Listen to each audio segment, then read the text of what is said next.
at the moment as well. So welcome everyone as we get folks connected here.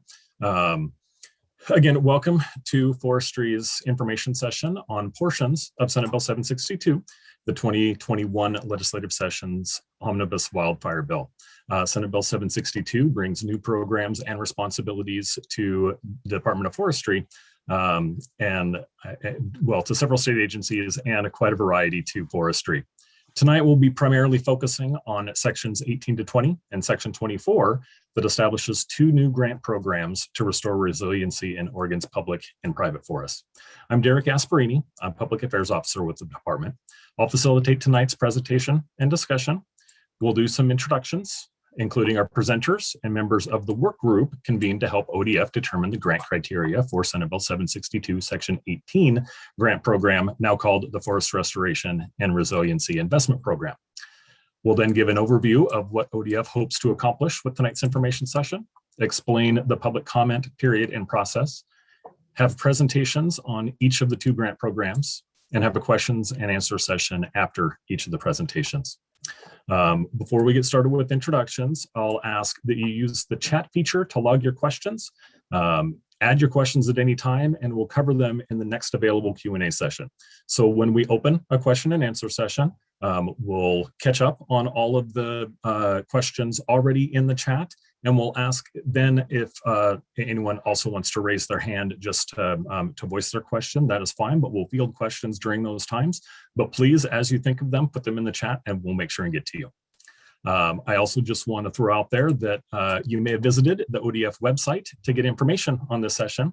And if you did, perhaps you saw our new subscription service to receive information about ODF and its programs.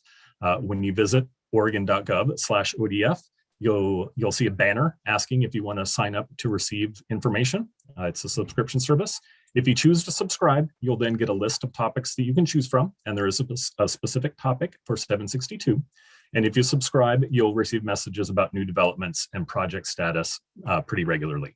If you visit the website and decline on that banner, you won't get that banner again, but you can always sign up for that subscription.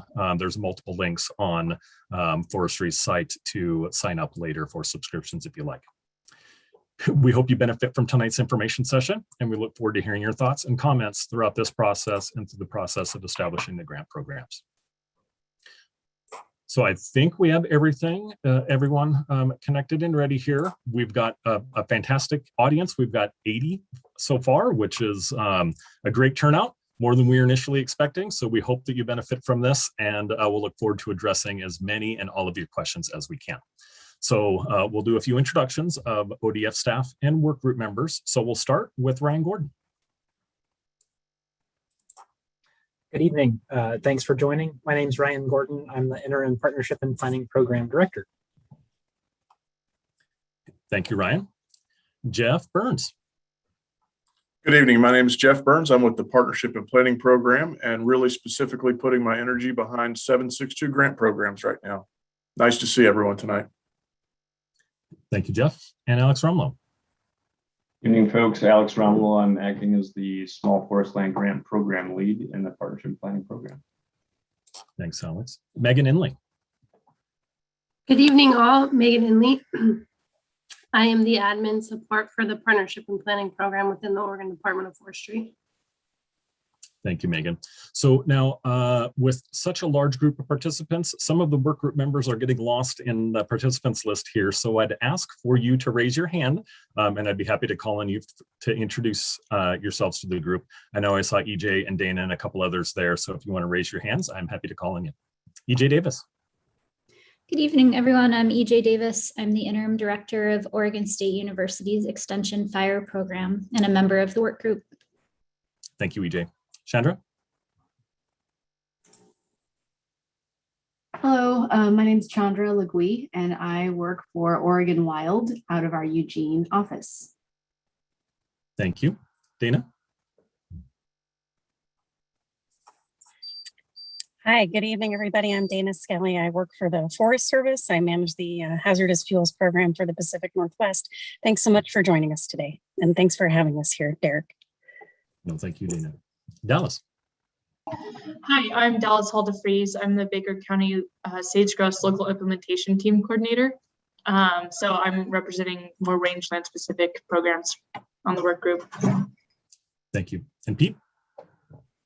Good evening, everyone. My name is Pete Caligieri. I am the Forest Strategy Director for the Nature Conservancy here in Oregon. Thanks for joining us. Thank you, Pete. Anyone else from the work group present that I may miss or haven't raised their hand yet? All right. Thank you so much. Now we'll jump into the agenda with an overview and a purpose statement from Ryan Gordon. Great, thank you. And thanks again, everybody, for making time to join us tonight. I especially want to thank the members of the work group, not only for their participation tonight, but for their engagement in this process in its entirety. That's taken a lot of their time, and we really appreciate their input and investment. Derek already gave kind of a quick overview of the night. We've gone through the introductions. I'm going to continue on here with a few more opening comments about the department and SB 762, and talk about the process moving forward. And then we'll get into two small presentations, one about the Small Forest Land Grant Program, and then the next about the Forest Restoration and Resiliency Investment Program. And then we'll have an opportunity for some Q&A and dialogue with all of you. And have a few other closing comments. Again, as Derek mentioned, we'll try to drive your questions through the chat. So as they come to mind, please drop them in there so that we don't lose track of them. So if we flip to the next slide, I always like to start with just a quick overview of the Oregon Department of Forestry. I think many folks joining us here probably know a fair amount about our business. But sometimes it's helpful to have that context. So we're organized into 4 primary programs, which are highlighted on the slide here. Our protection program is focused on mitigation and coordinated protection of about 16 million acres of predominantly private forest lands in Oregon. But we also do protect some public lands, especially BLM lands west of the Cascades. Our state forest program manages about 700,000 acres of Board of Forestry lands for economic, environmental, and social values. Our private forest program focuses on implementation of the Oregon Forest Practices Act. It also houses our forest health and monitoring programs, our urban and community forestry program, and our landowner assistance programs. And then finally, the partnership and planning program, which is represented well here tonight on this webinar, focuses on partnerships, grants, and agreements with external partners, and also houses our federal forest restoration program, which provides support for the federal forest collaboratives and engages with our federal partners via the Good Neighbor Authority to help advance restoration on federal lands. So we can go ahead and move to the next slide. So we're here this evening specifically to discuss Senate Bill 762, which is the wildfire omnibus bill that was passed during the 2021 legislative session. That bill invests about $220 million statewide to help Oregon modernize and improve wildfire preparedness. And those investments are in 3 primary areas, helping to create fire-adapted communities, developing safe and effective response, and helping to increase the resilience of Oregon's landscapes. And our conversation tonight is really focused on that 3rd bullet point, increasing landscape resiliency across the state. SB 762 included a lot of legislative direction for ODF and made some pretty substantial investments in the department. But tonight we're just going to focus on sections 18 through 20 and section 24 for our conversation. And we'll get into more detail on each of these, but just by way of an overview, sections 18 through 20 focus on the development of a forest restoration and resiliency investment program. And that specifically is a $20 million investment for landscape scale projects that are designed to help reduce wildfire risk and increase landscape resiliency statewide. Included in sections 18 through 20 as well is the development of a 20-year strategic plan. And we'll touch on that just briefly this evening towards the end of the presentation.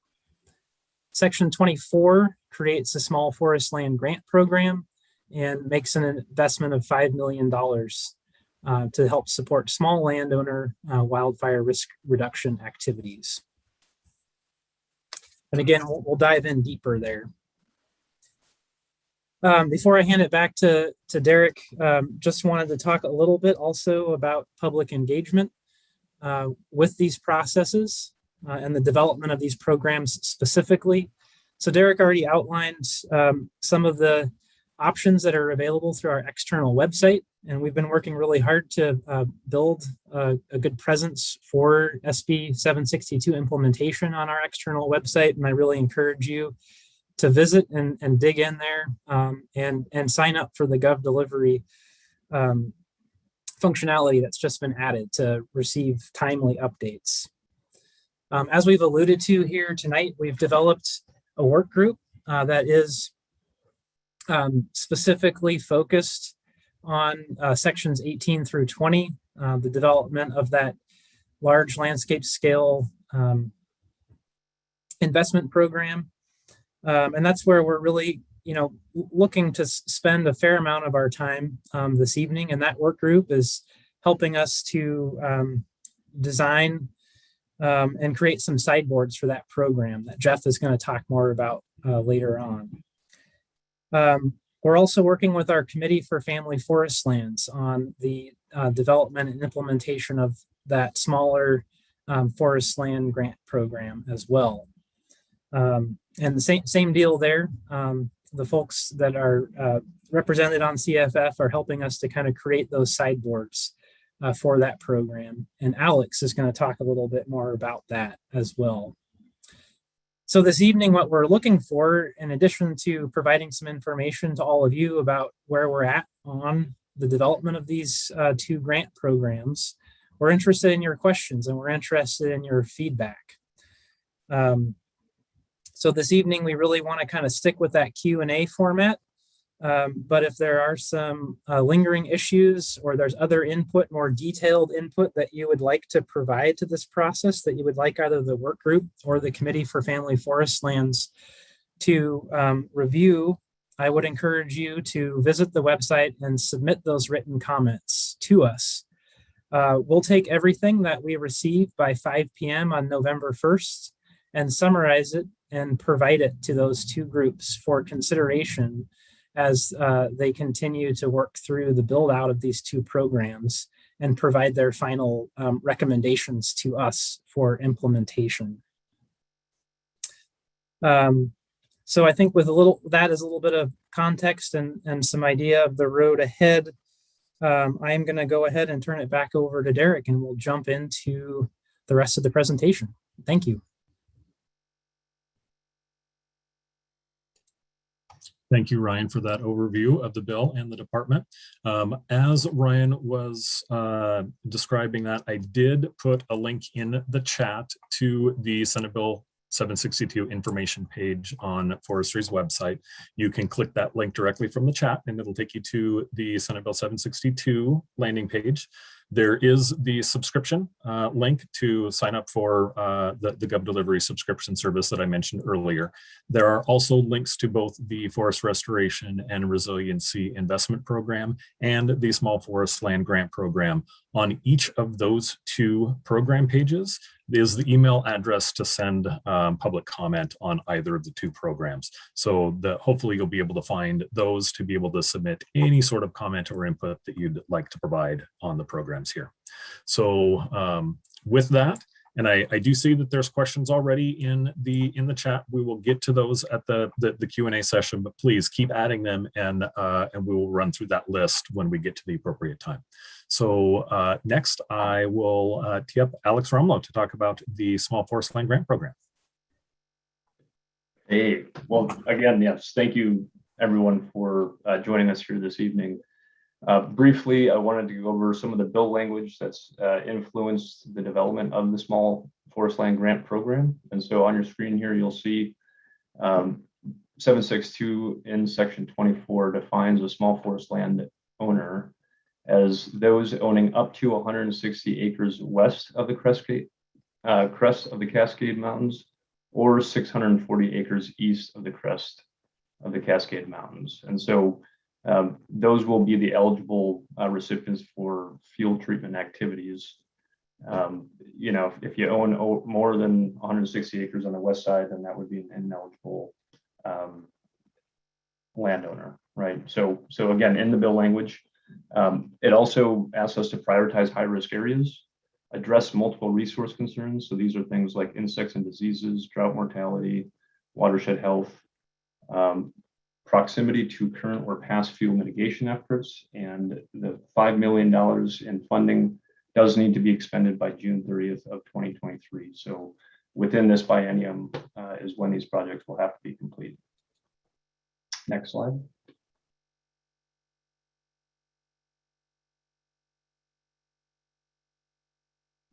Okay, so we'll get into some program components here. You'll see two kind of funding areas. One is a small parcel fuel reduction. Roughly, we're looking at about 25% of the $5 million going to this. That's not set in stone. As Brian Gordon mentioned, we are working with the Committee for Family Forest Lands to inform the content that you see here today. But the small parcel fuel reduction will be an ODF internal competitive process. So ODF districts will work with landowners in their area and then submit either to the area or the Salem office for an internal review. These will be primarily landowner rebates and potentially ODF fuel crews if the local district has that capability on their district. The majority of the funding is going to go to a small forest land grant. And so we're kind of shooting for a 75% of the $5 million going to the small forest land grant. These will be competitively awarded grants to reduce wildfire risk. And at least 75% of the project funds must treat fuel on those private properties defined as small forest landowners. We are going to be requiring a project sponsor to apply, and we'll get into what that means here on when we hit the small forest land grant program. But before we do, I'm going to just tease out some of the small parcel fuel reduction activities. And if we could go to the next slide. Okay. So like we mentioned, rebates and ODF fuel crews, we are going to target vulnerable or underprotected populations. So, you know, there are some areas across the state that may not be protected by ODF protection districts or may also not have a rural fire district. These are generally pretty remote areas and rural communities. And so we do want to prioritize those. It takes a long time for folks to get out there. If there is a fire, high priority. Also, we want to prioritize submissions from ODF districts that involve projects complementing the Oregon Conservation Corps. This was in bill language to the maximum extent possible, including this. The Oregon Conservation Corps was a section in 762 that will have youth corps doing defensible space related activities. And so if to the extent that we can, we want to complement those projects.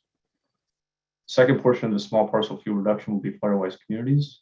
These are established Firewise USA communities by the National Fire Protection Association. And, you know, we want these Firewise communities to be applying, but that we also want to allow neighboring properties to be eligible to receive treatment. So perhaps a Firewise community is working with a neighbor that is not a part of their Firewise community, but maybe has a shared road or something like that. We want to expand those footprints if possible. These Firewise communities will be prioritized based on wildfire risk class. So using the existing 2017 data, and I believe Jeff will show a map here later, but you know, prioritizing high and extreme risk classes for that one. We could go to the next slide. Okay, so switching over to the small forest land grant. Again, this is at 75% of the funding for the small forest land grant program. And like I mentioned, we want to have project sponsors be the ones responsible for developing grant applications, developing, monitoring, submitting invoices. These are all relatively technical hoops to jump through that we prefer, project sponsors do rather than landowners having to navigate individually. So you'll see a list here of eligible project sponsors, and we're working with the Committee for Family Forest Land to round this out. And so thoughts on this would be welcome. But you have a list there, and they can charge up to 10% of the project cost to support the development of these grant applications and the administering of them with their landowner partners. If they wish, they can include ODF technical assistance. So some of these sponsors may not have the expertise to assess wildfire risk or treatment planning. And so if an ODF local district has a capacity, up to 15% of those project funds could go to supporting ODF technical assistance, which would ultimately be working with landowners and contractors to ensure that project specifications are met. We can go to next slide. Okay, so here we've got a list of grant eligibility. This is in addition to the definition of a small forest land grant that we covered previously. But we do want these submitted projects to be submitted by project sponsors. These projects need to reduce the risk of high severity wildfires. So high severity wildfire typically is when a fire goes into the canopy and has high tree mortality associated with it.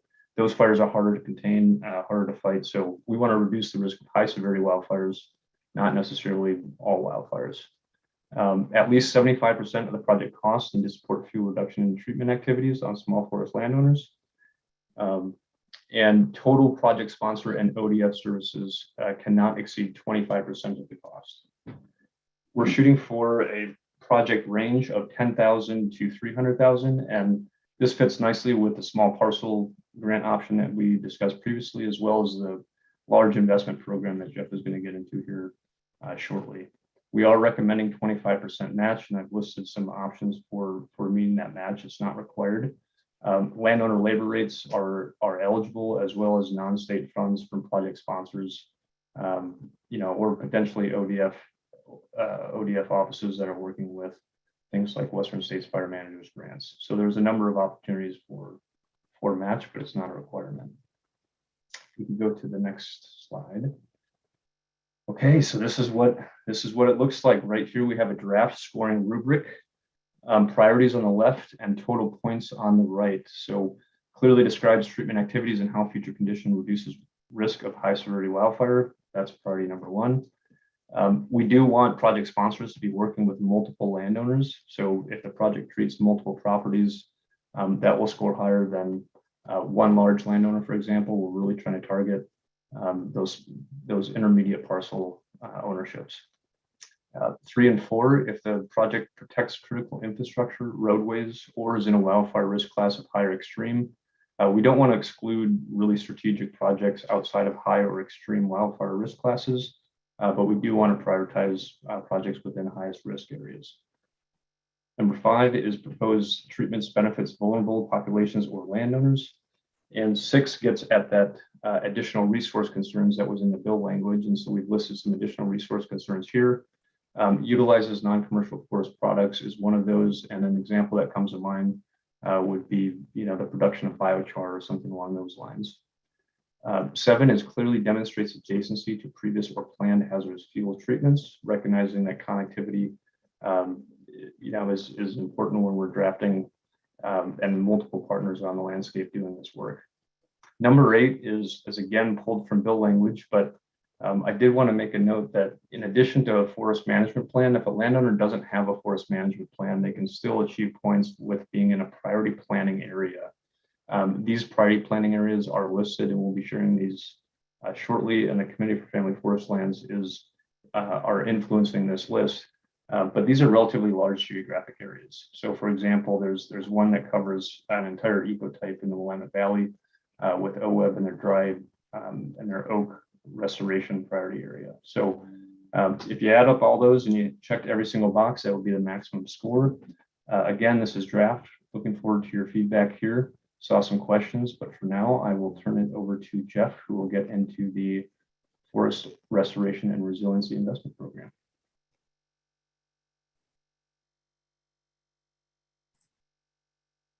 Okay, thank you, Alex. Appreciate your time there. Again, my name is Jeff Burns with the Oregon Department of Forestry. Thank you for being with us tonight. So I'd like to expand the view perhaps a little bit to a landscape scale process that we're embarking on. We've had years of successful projects out there. I'm speaking for ODF, and as we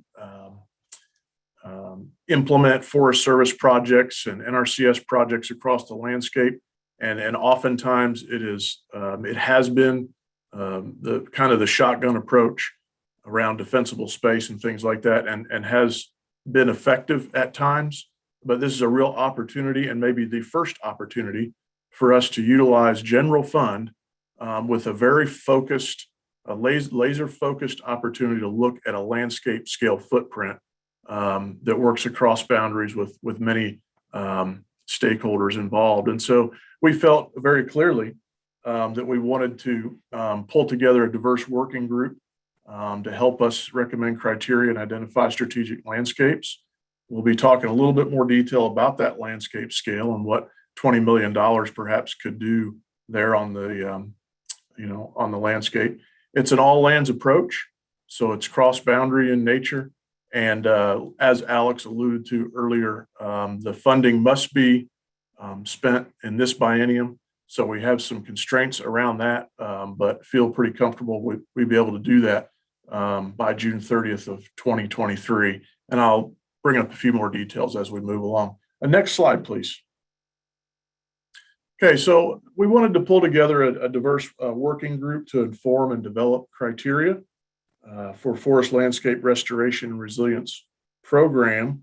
We recognize the need for representation from all walks of life across Oregon with different values, with different expertise, with a diverse range of perspectives on how to manage this at a landscape scale. And you'll notice, I believe we have a really nice representation here with those folks, and we have some of them joining us this evening, and we'll be able to have an opportunity to chat with them as well as we move on. But you'll notice different ecosystems and different perspectives from east side to west side as well. Next slide, please.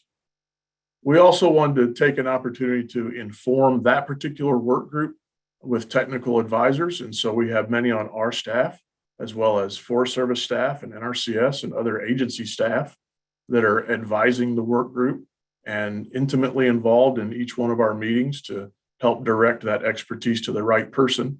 Oregon's 9 federally recognized tribes really appreciate their perspective and their expertise in the process. Oregon Watershed Enhancement Board, we have representation there. OSU Extension has played a major role in informing this process, and specifically for how we set up a monitoring program, the Ecosystem Workforce Program, the Institute for a Sustainable Environment has been intimately involved and appreciate their efforts as well. I would just like to say that we've had 3 meetings so far and plan on having 2 more on the schedule. So far, we've been able to develop very strong relationships, have some very open and transparent conversation on what this means for Oregon and our constituencies out there in the context of, like I'd mentioned, really the first time that we've been able to utilize general fund, which allows us some flexibility outside of some of the parameters of typically utilizing federal dollars or even private donations. And so it really gives us a wide breadth of opportunities to spend funding in some locations and at some time that maybe we haven't been able to in the past. But we have found that developing a request for proposals that will go out soon really has been a good way of putting pen to paper and being able to capture everyone's perspectives as we develop the call for proposals that will go out. We're shooting for the first week in November after we receive public input by November 1st to help inform that process. And then we're looking at that to open the proposals for our partners for over a month, 4 to 5 weeks, and dealing with the holidays as well is a little bit tricky. But the time frame is looking like we can get those submitted sometime in mid to late December, and then be able to begin to score and rank and put projects together in early to mid January. And that's really the time frame that we're looking for at this point. Next slide, please. So some of the criteria that is required in Senate Bill 762 has informed how we approach this process. And so one is to utilize and only accept projects that find themselves in the 4 highest risk classes. And then also some others would include federal lands currently approved under NEPA,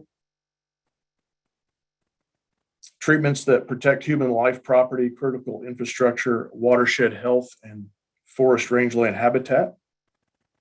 And another criteria that's lined out in 762 is to be a part of a collaborative partnership that utilizes a landscape scale approach on a large scale. And so you'll notice that I referenced my notes there. There's some certain things that we really want to focus on that is language in the bill, but then there are others that we're developing, looking for some creative space within the work group to take a look at what makes sense out there on the landscape and how do we put funding in areas that maybe haven't traditionally had an opportunity, and how to get really the best bang for our buck in a tight time frame to be spent effectively with a laser focus that really can manipulate fuels and focus on a landscape that matters and makes sense to us a couple of years down the road, and telling the story of success that we can then roll out to our legislature, the governor's office, our constituents, and build a lot of support behind what we're doing, and specifically for the idea of building something that is very long-term in nature. And that's really what we're looking for. Next slide, please. Okay, so one aspect of that, really, like I'd mentioned, is we'd had opportunities in years past to develop projects that might provide defensible space, and that's always a good tool to utilize, but not necessarily a landscape scale tool. And so we really wanted to focus on some successes that we've already seen and utilize effort that has already been on the landscape. And so we're looking at projects of Joint Chiefs projects, RCPP projects, CFLRP projects, a recent 2021 e-board influx of general fund that we were able to utilize very quickly, less than a year ago, that has really developed a lot of great projects on the ground. Western States Fire Managers, which is federal dollars that we've been able to utilize year in and year out successfully, as well as community assistance is another federal fund source. And I really wanted to highlight these because we don't feel that we need to recreate the wheel. We feel that we can utilize success that's already been on the ground and help develop these in a larger landscape, build a bigger footprint, and again, really make change on the landscape, utilizing success that we've seen in the past. Next slide, please. So the investment timeline that we're proposing here is, like I'd mentioned, we've had some meetings already for the work group and very successful meetings in my mind. But the call for projects should be released very soon. Within that document will be the particulars of what we will accept and what will not pass muster with the program. For instance, like I'd said, projects that were NEPA ready projects or found themselves, in those high risk categories. And so as we're developing that, we should get that out the first week of November. We're shooting for November 2nd to get that call for projects out. We'll be having those proposals due in early December, and then we'll have an opportunity to read those, have some conversation with the work group, score them and rank them out, and award projects in early January. The process will begin really with ODF at that point to get DOJ review, to build the scope the budget, and begin to negotiate to some degree how those projects will look on the landscape with those awardees and begin to build those out. And then we're asking for an interim report sometime in October to be able to collect and review how we're doing. There's also an opportunity for modifications. Around that time, we'll be able to look at projects and see how they're coming along, and if we need to tinker around the edges and make any changes for success. And then again, all of these projects are due and finalized in June with a final report to the legislature. Next slide, please. Above and beyond that, within Section 18, I'd like to just mention that the legislation does call for a 20-year strategic plan in reference to the shared stewardship agreement, which was signed in August of 2019. And that will help prioritize actions and geographies for wildfire risk reduction.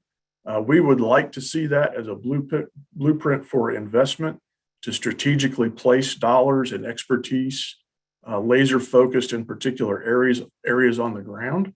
It is an all lands and all partners approach. So it will build constituencies that maybe we haven't had in the past, and be really open and transparent and looking for a lot of input from a lot of you all and others that we may not have worked with in the past.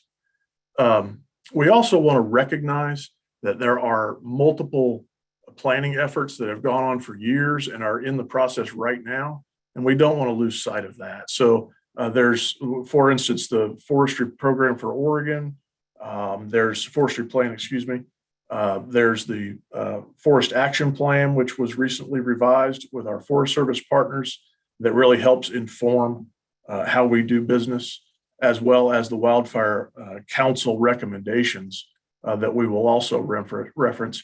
I will say that, and many of you know this, that the Washington DNR has recently developed a 20-year strategic plan for the east side and put a lot of time and effort into that. And so we've really been engaged with those folks in looking at, what pitfalls did they find, what successes did they find as a template to really develop ours. And I think utilizing some of their experience and then turning that into how we do business in Oregon is really going to be, there it is, a blueprint for our success. And we will be getting started on this 20-year strategic plan very soon. We're getting folks in place and building some consensus around how to proceed with the strategic plan. So this will help inform investment across all lands very soon for us and well into the future. So that's all I have right now. I know there's going to be some questions. Derek, back to you. And then I think we'll probably get into some question and answer that will really focus on some of this. Thank you. Thank you, Jeff. I'll start by addressing or at least calling on a few folks to address a couple questions in the chat. But if there are members, if there are any folks who want to comment, please do. And especially if there are any work group members that would like to comment, share any perspective from their experience on the work group, be happy to have you raise your hand and I'll call on you. But any general questions, please raise your hand, but we'll clear those in the chat first. So I don't know if there's any ODF staff who can address this question. If not, I will do my best at it. But are there any elements in Senate Bill 762 for supporting the enhancement of resiliency in urban settings, specifically for homeowners? Alex, you want to field that? Sure. I did just, there's actually a number of other program components in 762 that are going to be much more heavily focused in urban settings. The two that I call your attention to are OSFM's Section 9, which is community risk reduction. Have been coordinating with them, and I know that they're heavily invested in focusing on those areas specifically. In addition, Section 21 is the Oregon Conservation Corps. So that's that youth corps that we were mentioning, and I know that they will be focusing primarily on defensible space, and understand that they'll have an eye towards, within urban growth boundaries as well. That said, the only other thing I'd say is, there's multiple different definitions out there. And I think, if we're doing defensible space by definition, there'll be a wild and urban interface component. But I think where we really want to focus is kind of more on that, forest meets property rather than city meets forest type space. So hope that answers your question. And if I didn't give you the amounts, section 21 for Oregon conservation is 10 million. And I believe OSFM is managing upwards of 25 million for community risk reduction. So significant investments in those areas. Thank you, Alex. And I would just, those are the programs that I was thinking in Senate Bill 762 as well, that aren't necessarily forestry programs. And again, we're focusing tonight on particular sections for grant programs.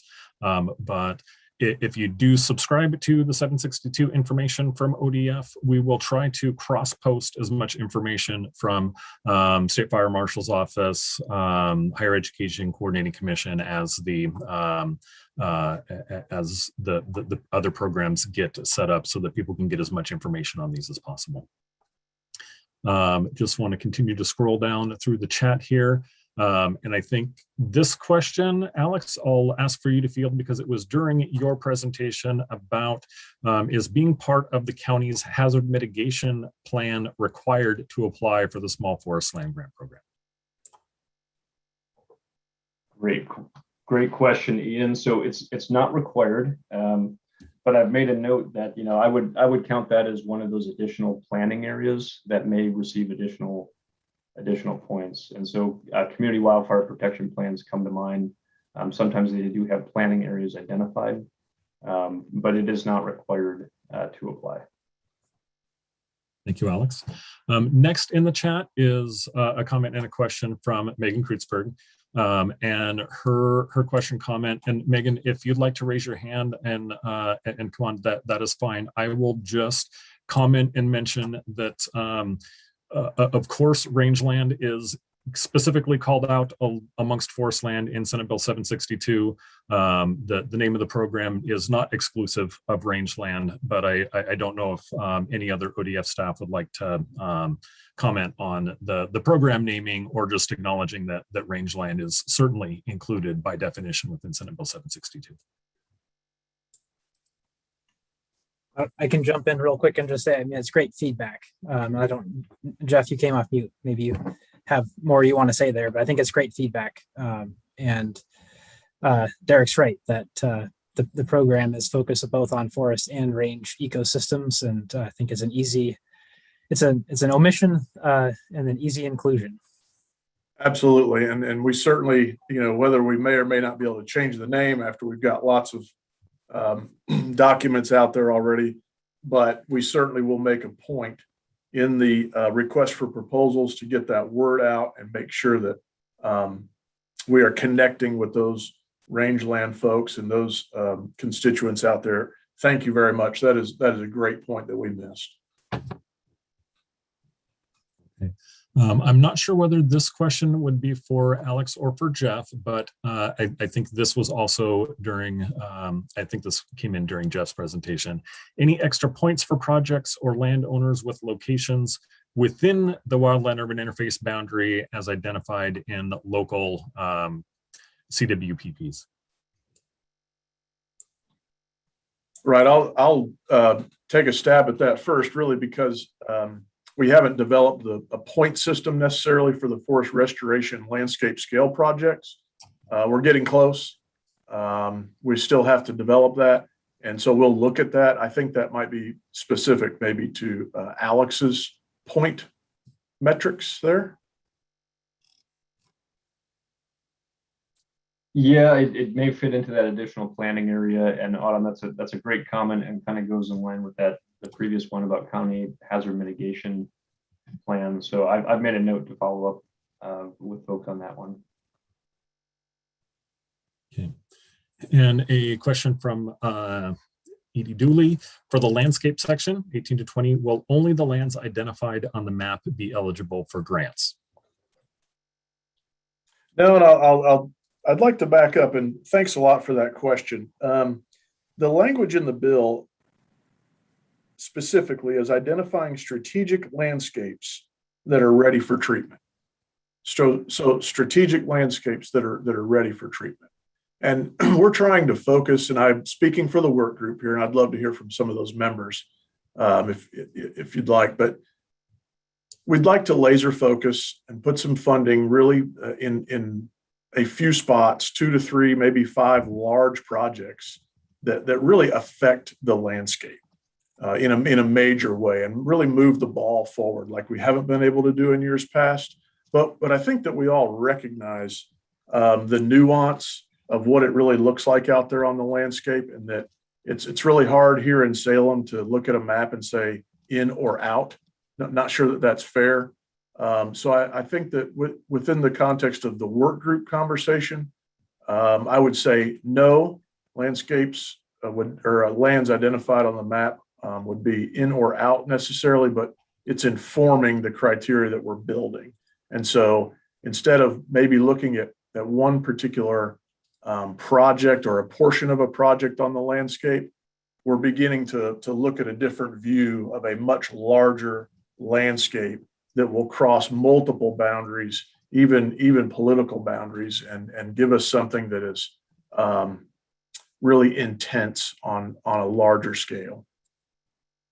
But great point, and we certainly will have that conversation. Thank you, Jeff. Now, as more questions are coming in, I will just comment that the video of this presentation that we are currently recording, and presentation slides will be made available on ODF's website tomorrow. So it will be available for future access. And just in case you missed something, want to take a look in more detail, now is not the only opportunity. So next question, is the strategic landscape grant program looking for on the ground projects in particular?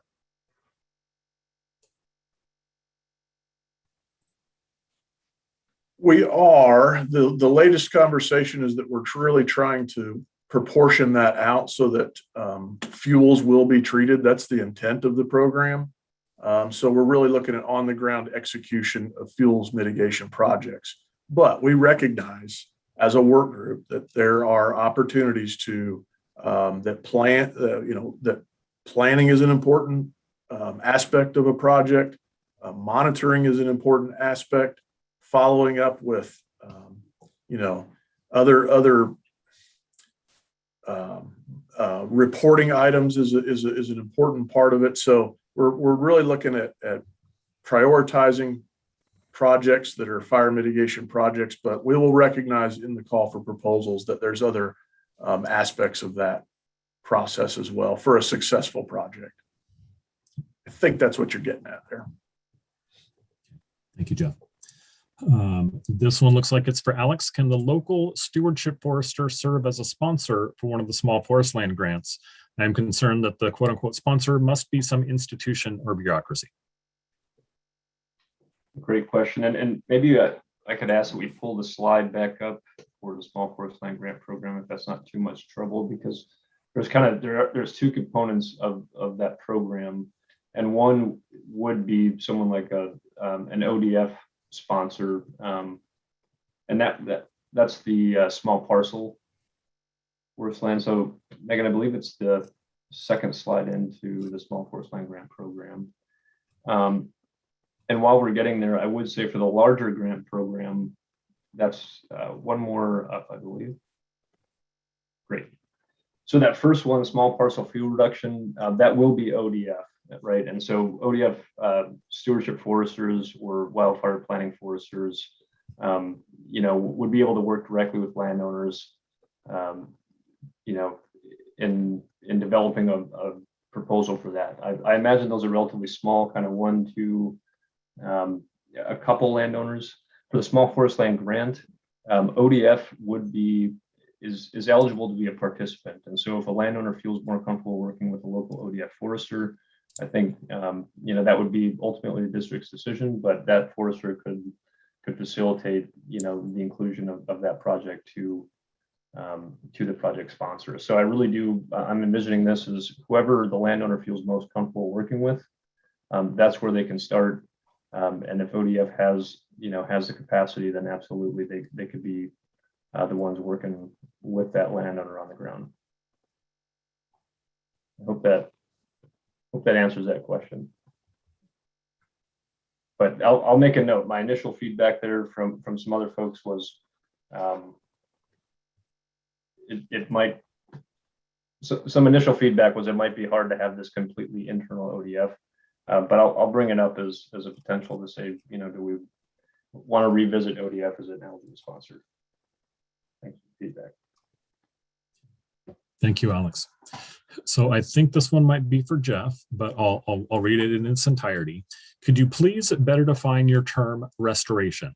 Does this refer only to pre-commercial thinning, pile burning? Oops, my chat got lost here. Sorry, I'll pick this up in just a second. Derek, I've got it here too. Okay, I just wanted to read for the entire group that pile burning, does this refer only to pre-commercial thinning, pile burning, prescribed fire in high-risk forest and range lands that have not yet burned, or does it include also post-fire recovery within our recently burned landscapes from the catastrophic wildfires over the last few years? Reduction of hazard trees, treating noxious weeds, standing dead trees that are potential fuel risk for future fires. Okay, great. Yeah, thank you, Autumn. I see that. Good question. I will say, I just lost the question as well.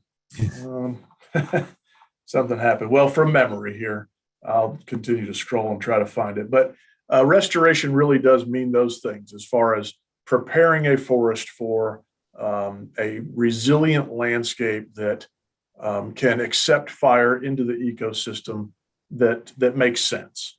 And we've seen, especially in the fall of 2020 Labor Day fires, the intensity of those fires that burned soils to the point of that they cannot recover, and affected water quality and downstream issues as well. And so when we talk about restoration, we're really looking at providing an ecosystem that is restored to the point of fire resiliency, I think. And so it doesn't include rehabilitation or restoration of lands that are burned. There's other funding sources and opportunities for that particular project. And the intent of this legislation is to provide for the future landscape. And so I hope that I've been able to answer that for you. Hey, Jeff, I'm looking at the question here in front of me, and I'm wondering a little bit though, there might be a little bit of nuance in here about, looking. I hear what you're saying about the restoration and Autumn. Hopefully I'm dialing in on your question here a little bit. So I'm trying to do. So I hear what you're saying about not, making an investment in restoration specifically with these funds, but what about in those cases where it could be an investment in, fuels concerns on a burn scar looking into the future? I feel like that's maybe the crux of the question here, and that might actually be something for discussion with the work group. I think it's a good question. Yeah, I'm really glad you reiterated that, Ryan, and certainly, I would like to open that up with the work group and see what the response would be. When I'm thinking of, burned landscape, I'm thinking of bare activities and directional felling and water quality berms and reseeding and things like that.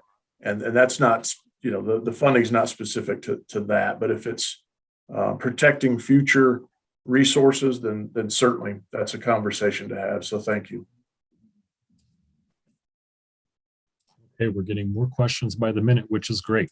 Let me just find my place here and we'll continue.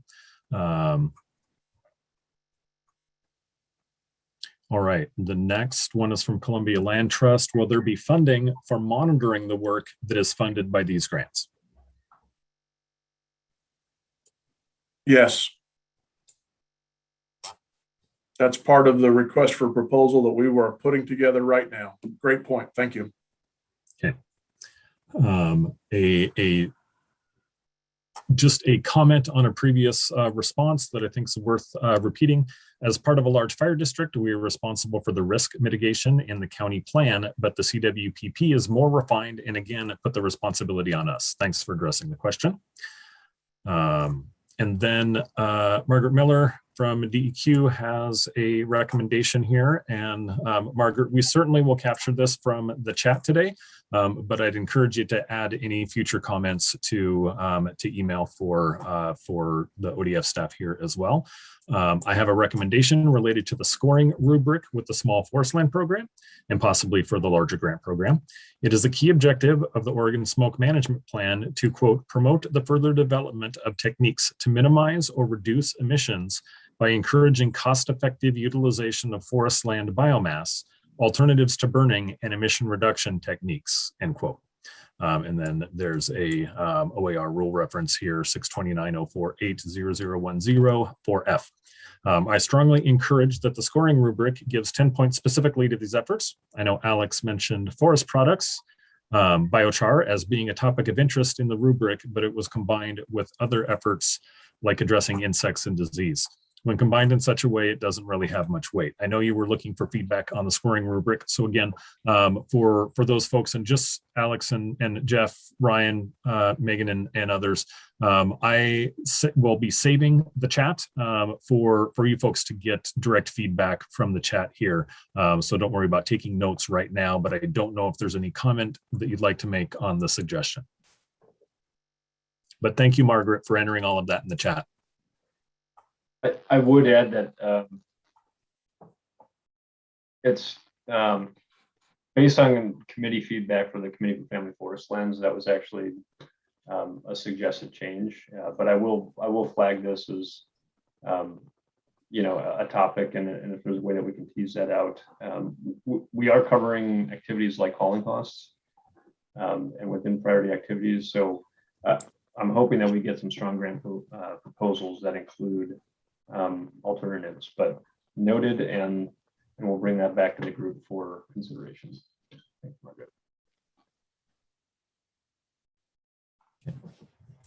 Thank you, Alex. Let's see, the next is to clarify, would a small municipally owned community forest, 430 acres in total, focused on wildfire risk reduction fit into one of these programs? The forest land encircles the town and is located in a rural high fire risk area, Butte Falls in Jackson County. The town is a new fire-wise community. At first glance, it doesn't appear that the town itself would meet the criteria for either program. If not, is there any flexibility to include small municipally owned land, or are there other Senate Bill 762 funding sources better suited? Yeah, Alex, I'll jump in there. And thanks, Jenna. I see that question and great point. I think I'd like to just circle back to a point I made, that there's a lot of funding sources out there that we've utilized in years past that are very specific to, either defensible space or ingress, egress, and various lands on the landscape, including our federal forest restoration program, utilizing Good Neighbor Authority, that really allows us to work cross boundary with our federal partners. And this is one area that I don't think we've discussed enough. And that is community lands, county and city property that fits within that gray area of, is it wildland urban interface, or is it, a federal project and private land ownership across that boundary. And so we're looking at utilizing some of this general fund, I believe, specifically to highlight some of these issues that we find in that kind of mid area that you're describing there. And I think that in the larger context of the Forest Restoration and Resiliency Program, this can be one component of that project. And so this project likely will not stand up on its own, but when you can partner with Forest Service and watershed and larger landowners that are all involved in that landscape scale proposal, then this is a component that would fit quite nicely in increasing that footprint across the landscape. So really glad that you brought that up. Alex, you might have a little bit different take with your program, but that's on my mind. So thank you. Thanks, Jeff. I would just add that based on the definition in set 762, section 24, if the municipality owns 430 acres, I believe this area is west of the crest of the Cascades. If I'm correct on that, then they would exceed the 160 acre limit. So they would not be eligible under the Small Forest Land Grant Program. That said, I think like Jeff mentioned, there are a number of additional sections out there that may be able to address this, or the Small Forest Land Grant may complement this work from a different funding source. So yeah, if it's 430 acres on the west side, technically that would not be eligible under the Small Forest Land Grant Program. Okay, thank you both, Alex and Jeff, for responding to that question. Next, could you reiterate the anticipated range of project size award for the $3.5 million Small Forest Land Owner Grant Program? I think I heard $10,000 to $100,000 or perhaps greater. As sponsors plan grant proposals, I want to get a sense of scale you were looking for. I assume concentrated, impactful work in a subbasin, et cetera, rather than 1,000 points of light across a larger area would be preferred. Great, thanks, Jim. Yep, so you're right on there. Between for the 3.5 million, it's between 10,000 and 300,000 currently, and the reason for that is that kind of fits nicely within the lower limits of the program that Jeff was mentioning, and then the upper limits of that small parcel fuel reduction program. The second half of your question, spot on. We are looking for concentrated, impactful work, and we're trying to get at that with those grant scoring criteria where you're treating multiple adjacent property owners and kind of achieving that scale of influence. So second, spot on, and currently we're at 10,000 to 300,000 as the range. Thank you for that, Alex. Okay, now the last comment question we have here: given the recognition of the severe wildfires in Western Oregon in 2020, it is very surprising that none of Northwest Oregon is identified as a fuels reduction area. I am a forester managing a large private timberland in the Western Cascades, and we have been contemplating a linear fuel break, especially since the 2020 fires came so close to the land. It's disappointing that the areas most prone to high severity fire are not being targeted for fuel preparation to slow fire or provide anchors for firefighting for fires blowing over the Cascades during east wind events. So that's commentary. I don't know if someone would has any response there, but it's certainly input that the department could consider when looking at programs. But I don't know if anyone wants to field that.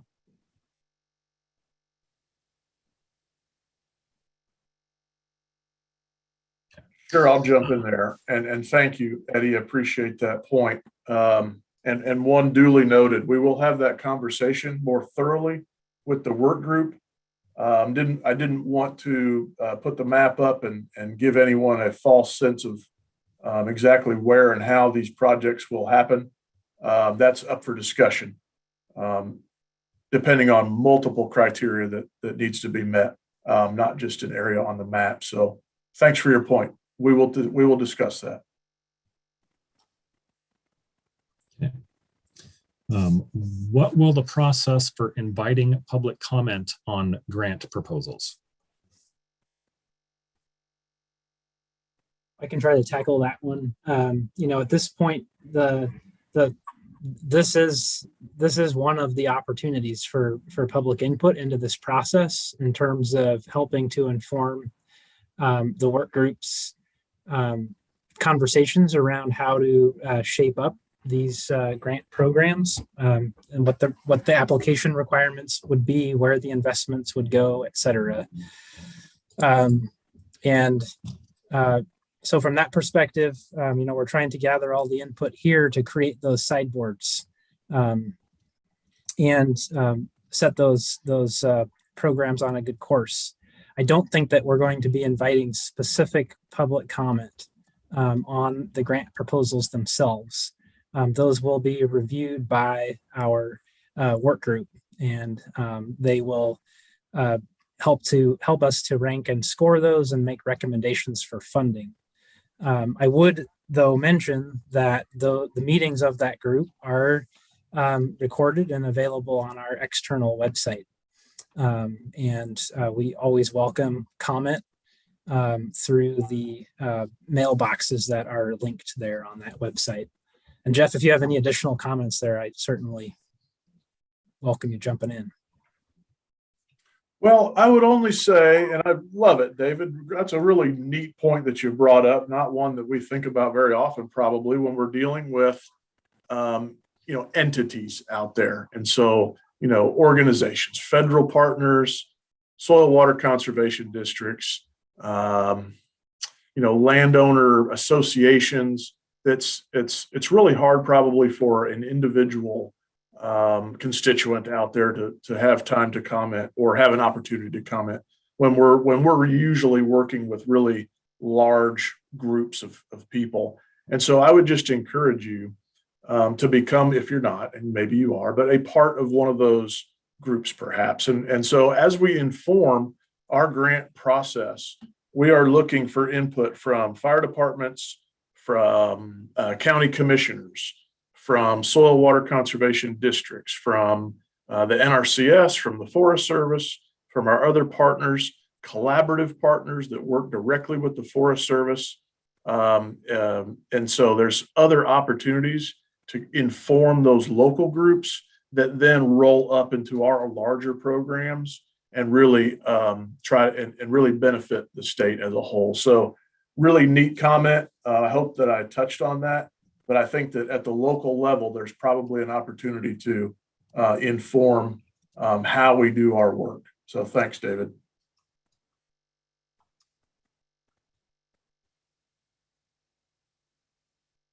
Okay.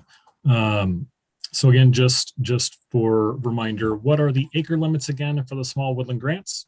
What about age class requirements for fuels? Great question. So the acreage limits have to do with parcel ownership. So 160 acres west of the crest of the Cascade Mountains, or up to 640 acres. That's for an individual property owner. That doesn't mean to say there couldn't be multiple properties that would combine to be more than 160 acres of treatment. But in terms of an individual owner, those are the limits. So 160 west, 640 on the east side. For age class requirements for fuels, currently those aren't in the grant requirements. But generally, when we think about reducing the risk of high severity wildfire, I think that's where the technical experts in treatment planning will come in, right? And so there's an upper limit to where if you remove, for example, a large tree, pruning would be the way to reduce high severity wildfire on a large tree rather than removing. But currently we don't have an age class requirement on that. Thanks. Thanks, Alex. Another follow-up in regards to that program. What is the anticipated timeline for the first round of proposals to the $3.5 million small forest land grant program?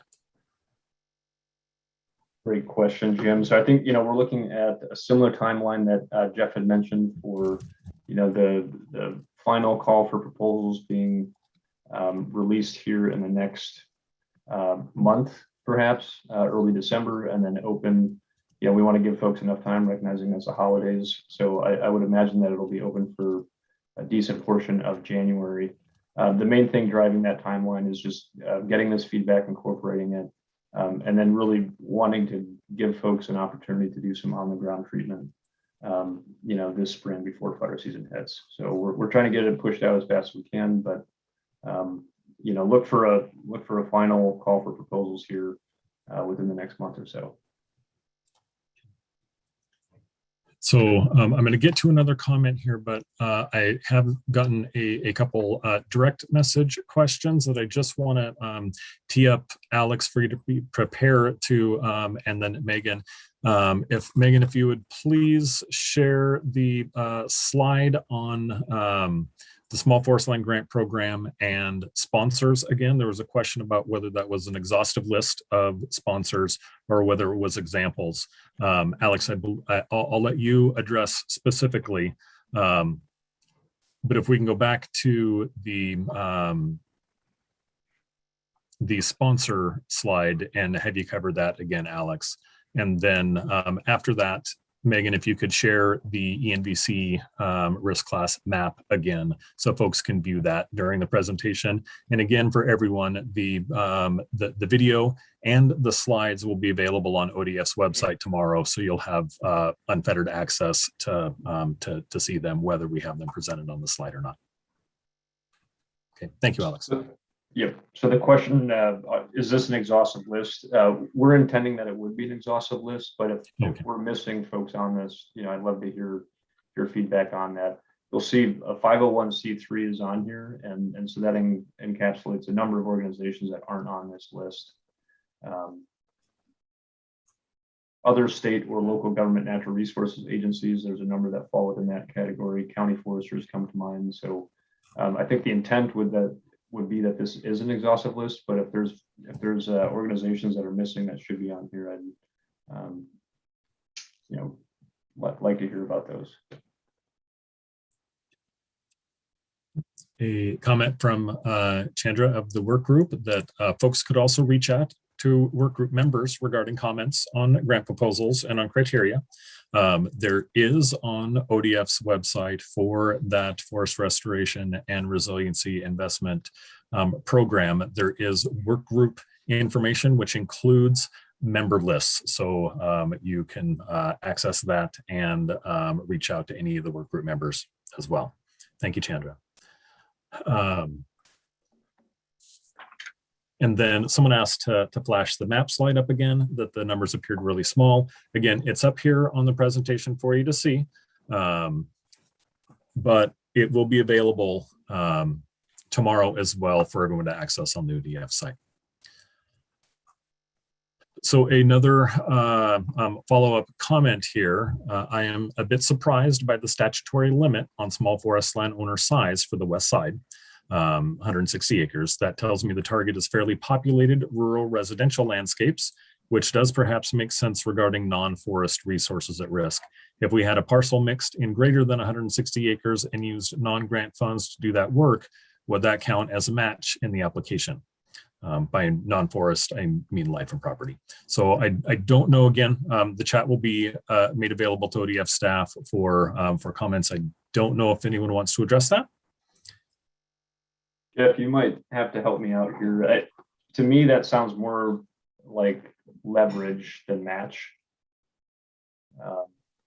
Demonstrating that there's cross-boundary, adjacency of other grant funds, but I'd have to look into that more. So Alex, if it helps at all, I think where Jim's going with that is, if you have a 200-acre parcel, so it exceeds the 160-acre limit. If they use other funds to treat the 40 acres, say the 40 acres between the 160 and 200, could that be considered the match for the project for the treatment on the 160? Right, same land ownership, right? Yeah.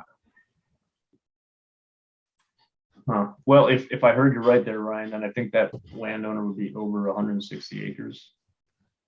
In which case, I think that would make it ineligible, but I may have heard it wrong again. So apologies if I did. Well, it might be one for us to dig into a little bit. Yeah. And Jim, we know where to find you. That's right. All right. So next, Alex, can you circle back with a few more specifics on funding for Firewise communities? Funding amounts, criteria for funding, do they need a sponsor? Do those funds need to correspond to the 4 highest risk classes? Is that just a subset of the $3.5 million, or is that something separate? I think I missed several details there, or maybe conflating them with the other funding opportunities. So the Firewise communities do not need a project sponsor, though it will be an internal ODF process. So we have a Firewise National Fire Plan Coordinator who works closely with Firewise communities. And she will be collecting applications based on some grant criteria, some project eligibility criteria that we're currently drafting right now.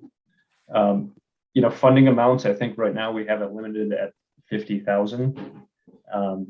That could be, I think right now we're at 50,000. And the place that we want to focus on with this is really outside of urban growth boundaries. In conversations with OSFM and the Oregon Conservation Course and the HEC, I think they're going to be focusing heavily on like interior urban growth boundaries. So what we're really wanting to focus on with these communities are outside of urban growth boundaries, recognizing that I think OSFM has plans to work with them within urban growth boundaries. The four highest risk classes, right now we have that as a ranking system. So if you're in the highest risk class 1, that would be 4 points. If you're in the class 2, that would be 3 points.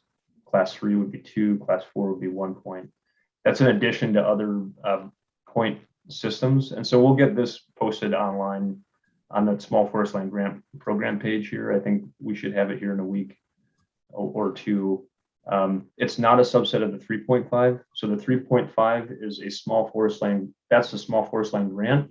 The remaining 1.5 of the $5 million program would be available to Firewise communities and small parcel defensible space and rebates. So separate from the 3.5, relatively small portion, I think, less than $1 million for sure going to Firewise communities. But if I can reach out to you direct and encourage folks to check in with that landing page for the Small Forest Land Grant, which we'll have that information up in the coming weeks.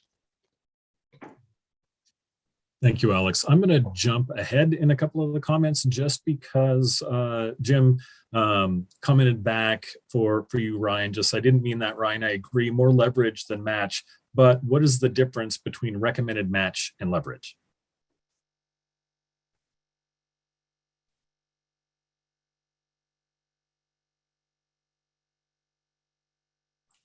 You want to offer your thoughts there, Alex?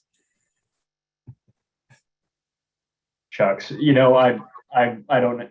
I'll have to dig into it a little bit more. In my mind, leverage is a little more flexible than match.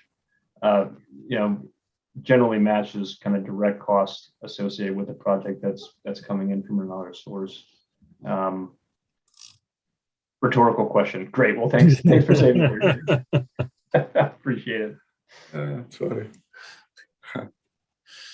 All right, thanks, Jim. I get a little literal in the chat comments. Wanted to make sure that everyone's comments are heard, if not fully addressed. So appreciate that additional comment. We can just circle back to other people's comments. Thanks, Jim. Okay. If I recall correctly, some marketable timber was mentioned as a way of assisting project funding. Is there a danger that encouraging marketable timber harvest will turn this program into an encouragement for commercial logging operations? Sure. No, I'm not on mute. Okay. Yeah, and great point, Alan. Thanks for bringing that up. I'm not sure that marketable timber had been mentioned.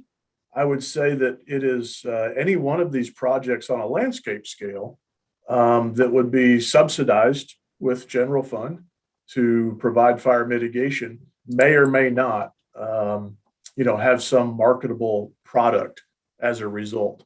And that, may or may not be part of the project. I think that when you're talking about landscape scale across boundaries, there will be some opportunities for marketable timber and others that will be fully subsidized mitigation projects. And so the program is not encouraging marketable timber harvest. That's not really part of it.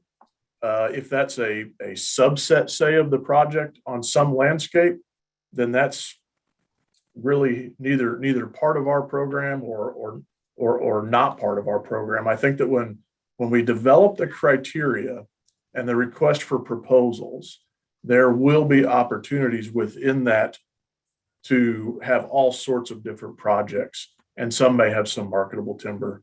But that's not encouraged in the program. It's not necessary. It's not considered match or leverage. It just is a subset of the larger project. And we will not have any kind of opinion likely on whether that happens or not. Thank you, Jeff. And this question, I'll ask that Jeff and or any work group members feel free to jump in and respond, since the question asks, do you or your work group envision developing any criteria or guidelines that may disqualify a proposal or certain aspects of a proposal, such as cutting older, larger, ecologically valuable trees over a certain age or size? Well, yeah, and to that point, another great point, David, is that within the language of the bill, there is certain language, and I can certainly tease that out, of exactly some disqualifying projects, and that would be, in riparian areas and certain things that are written specifically in this language. But beyond that, any one of the projects out there will need to follow all the rules and regulations and intent of the Forest Practices Act and NEPA ready projects on federal land. So there's absolutely no change or influence that this program will have on any existing rules and regulations that we already have to live with.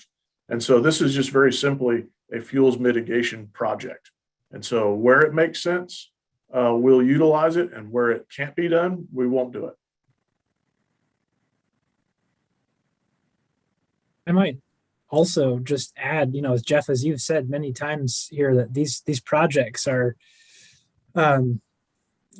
landscape scale in nature and involve a lot of partners, and typically are the result of collaborative efforts, partnership efforts that are quite mature and involve a lot of different local organizations. And just thinking about both of these questions, there are a lot of different tools in the toolbox, and the projects have really been designed, I think, with a lot of good local input and a lot of good consensus among a diverse group of local stakeholders. And I just think it's important in the context of these questions and the response that you were given, Jeff. I just think it's important to consider that as well, if that helps add any more context.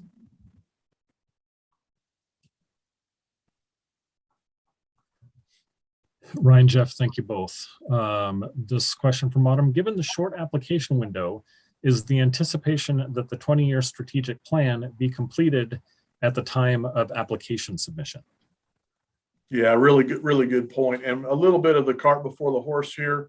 We recognize that the 20-year plan is a long process that will be well developed over the next couple of years and into the future as well. Given the existing planning documents and efforts that are in place, we have a pretty good understanding. Well, we have better than that. We have a really good understanding of where projects need to be done on the landscape. And to Ryan's point, vetted and through real thoughtful process with lots of different perspectives to be able to implement that. The 20-year plan is really going to be looking at the future of where we put our funds and our expertise and our laser focus on the landscape. And no telling what may happen in 10 years. I could imagine that a 20-year plan is an ongoing document that will be living and changing with time and making sure that we're informing the process to get it right, at that particular time. So good point. It's a long-term strategy. And we'll be developing that 20-year plan over the next, 18 months or so. Oh, I thought you were about to say 18 years, which is about right. We'll be making changes and updates and making sure that it makes sense. Okay. So there are several exchange of comments here about recommended match and leverage. I'm going to summarize several of these just for Alex, Jeff, that it seems that whatever clarity can be provided in the application and criteria around match, recommended match, be as clear as possible so people understand. And if there is a specific question that any of the commenters would like addressed, please enter that. But I just will skip over some of the back and forth commentary, but I do appreciate the input that having clear scoring rubric as to what counts towards the recommended match and what doesn't would be nice to know. So clarity there would be helpful. Another question, are there going to be cultural resource surveys or inventories required for these projects? Absolutely. Where they are required now, they will continue to be required. And that is, for instance, through our, if a project has a portion of it on federal land, it must be NEPA ready, and that process exists, and that will be respected. And assuming then as well, if it's on tribal land or any portions on tribal land, then a cultural survey will have to be done and so on. Absolutely. Yeah. Yeah. Given the timeline, is there a resource to reach out to for further guidance in order to be prepared for the opportunity for our area?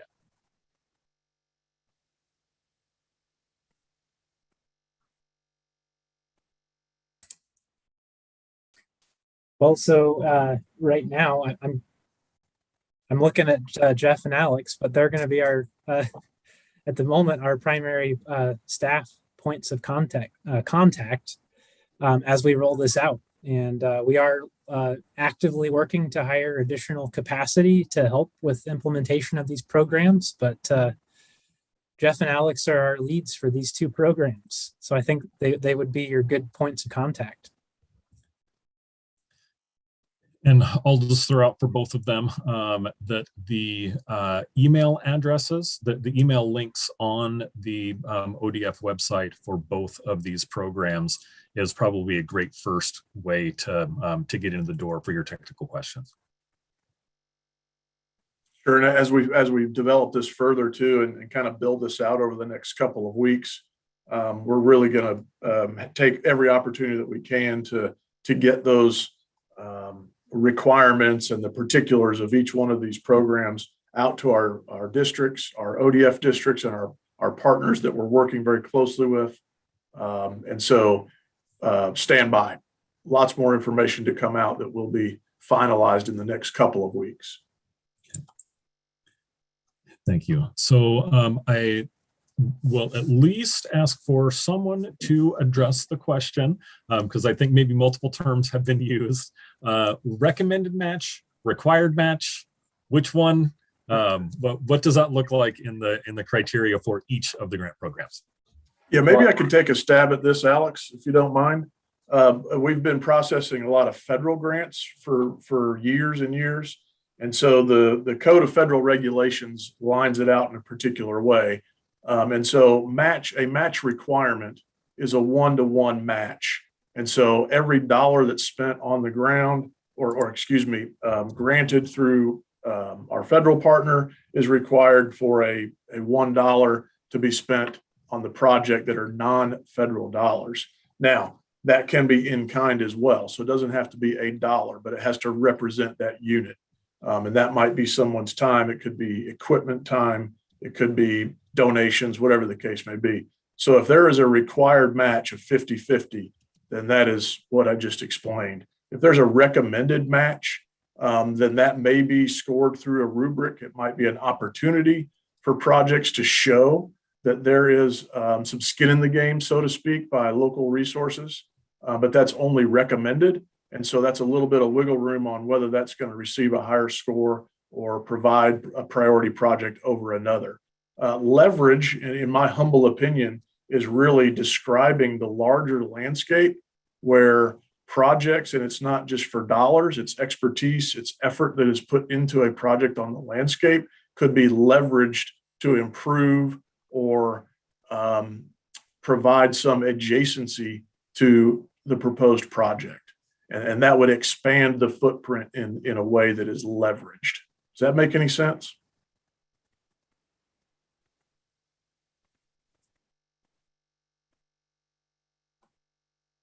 I hope I got that right. I think Jim sparked a good conversation here. It's a good rhetorical question, Jim. Yeah. Okay, I'm going to address this one right off. EJ Davis asks if ODF staff please compile and share the questions they received with the work group. And I had just commented back saying the questions and comments from the chat will be summarized and provided to work group members ahead of meetings. EJ, I will also just, I'll put it in chat, but mention that all of the comments and public input that comes from this meeting through email, all of the public input that's received will be summarized and provided to work group members through the work group process. So there was a question that I want to make sure and get to here. Are there other grant programs you can direct those of us this grant program won't help to? I'm a small woodland owner in Columbia County on 50 acres forest land. Thanks. So I don't know if there are any other grant programs that you guys are familiar with that you might be able to mention. Gosh, I'd love to address this. I'm scrolling and not seeing the exact question. Oh, I got it. Okay. There are multiple grant programs that ODF facilitates. There are others in other organizations that can help you, specifically thinking of NRCS as another opportunity for you. But depending on what your ultimate goal and objective is with your property, if it's strictly a fire mitigation program, then a Western States Fire Managers grant could potentially be an opportunity for you. If it's for insect and disease, then there are certain bark beetle grants that are made available through the Forest Service that we manage. So it kind of depends on what your ultimate goal may be. And the best place to start would be with your local ODF district or unit office that can have that conversation. Because what we, as I described earlier in the conversation, we are getting away a little bit to some degree from kind of the one-offs out there that provide for small landowners and looking at a larger landscape scale. Not to say that we're not doing that, but the opportunity that we're looking for is to roll up projects to a larger footprint. And so if you start with your local farm services agency or your local ODF district or unit office there in Columbia City or Columbia County, excuse me, then you'll have an opportunity to perhaps get on board with one of the rolled up larger programs that we're working towards. Hopefully that helps you. And within the chat, Columbia Land Trust comments that other grant opportunities check with SWCD and NRCS. Right on. I'm not familiar with those acronyms, but I'm sure the Columbia County folks are. I might just add that, so we've got a Find a Forester tool on our website that folks can use to locate their local ODF stewardship forester. And so that's a good tool, depending on, you can get in there and locate your property, click on the map, and it'll give you a direct contact. But there are also other resources available, as the chat highlighted there. OSU Extension is another good place to go. And I might also suggest that you check out knowyourforest.org. Thank you, Ryan, for a bunch of great resources there to check out. Thank you. Comment from Autumn, super informative, great presentations and responses to questions. Thanks so much for this opportunity and your time and effort. Very helpful. And then just another comment on leverage and match is that Water Enhancement Board's definition is that match is required and leverage is above the required match. So that's from theirs. Thanks for sharing. Let's see. And EJ Davis shared a link for Oregon State's Forestry Natural Resources for additional resources. And thank you for at least explaining for me the acronyms Soil and Water Conservation District and Natural Resources Conservation Service. Thanks so much. For those of you that I'm sure don't know, I'm newer to forestry, so the acronyms kind of fly by my head a little bit. So thanks for that. And then just another comment. I will ask my forester. He's been a terrific resource. Thank you. So I do want to at least allow for last round of questions in the chat. I'd also ask for any input or commentary from work group members, or any last input or clarifying points from any of our presenters. Oh, very quickly, I'll just mention Derek, one of the work group members sent me a quick note to remind everyone that this funding that we're talking about these projects are to be completed June of 23. It's biennium funding. That is a great reminder and important distinction as people start to plan for projects and for bidding on the grants. So I don't see anything more coming into the chat. We've got about 20 minutes left in our scheduled time today. I then will just, if I'm not seeing any hand raises or comments from work group members, we'll just give this just another 15, 20 seconds. And if no one else has additional questions, I'll invite any of the work group members or ODF staff to make any closing comments.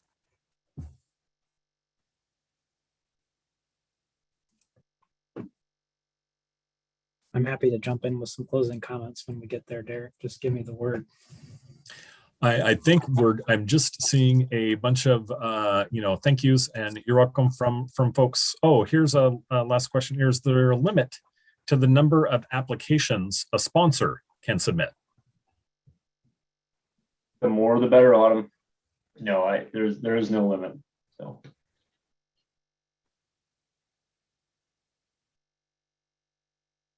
okay.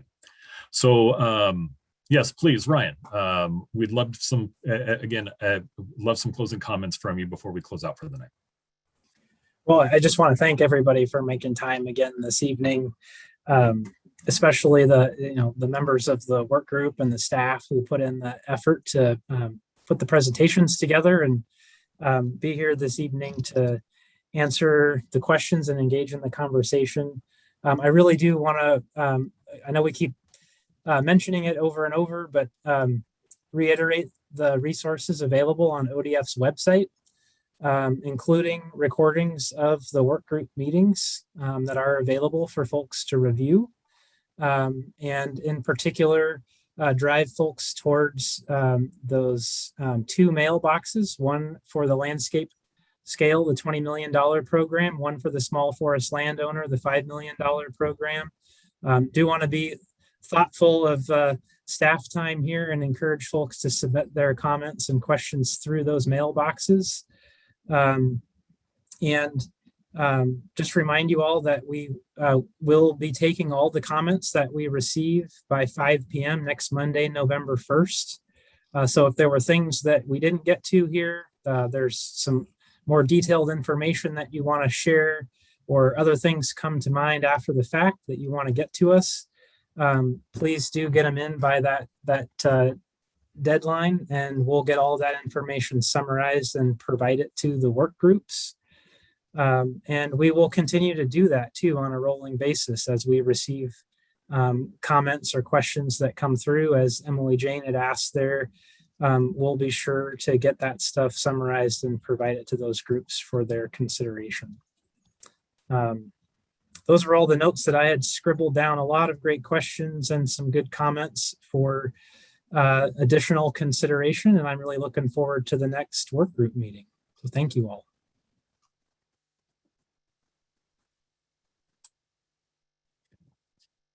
Thank you for those closing comments, Ryan. I will then just mention to everyone that we will conclude for the night, that the recording and presentation materials will be made available on the Department of Forestry website. And sorry, one last question here. Do you anticipate utilizing all of the funding? And if not, what happens to the leftover funds? I think I can answer for all of ODF when I say that all of the funds will be used. Jeff Alex, Ryan, I don't know if there's any other comment around that, but everything I've heard from everyone on multiple program side is that this is available funding for this biennium, and everyone is doing everything they can to make sure that we can get on the landscape and make changes as much as possible through these grants. Jeff, Alex, Ryan, any further comment on that? No, well put, Derek. Okay.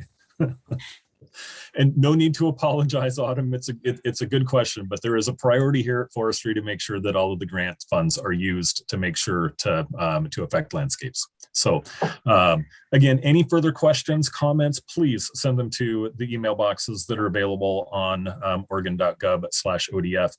Follow the links for Senate Bill 762. Subscribe for information to Senate Bill 762. You'll receive regular updates, and there will be future opportunities for public input on these and other processes. So thank you for sharing time with us tonight. We appreciate you joining us. We had a large participant pool, and it just speaks well to the interest in these programs. We thank you for the chance to clarify everything. So thank you and have a good evening.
I put them all in the waiting room. Yes, I was starting to do the same thing. Thanks, Megan. We are still recording though and live on YouTube.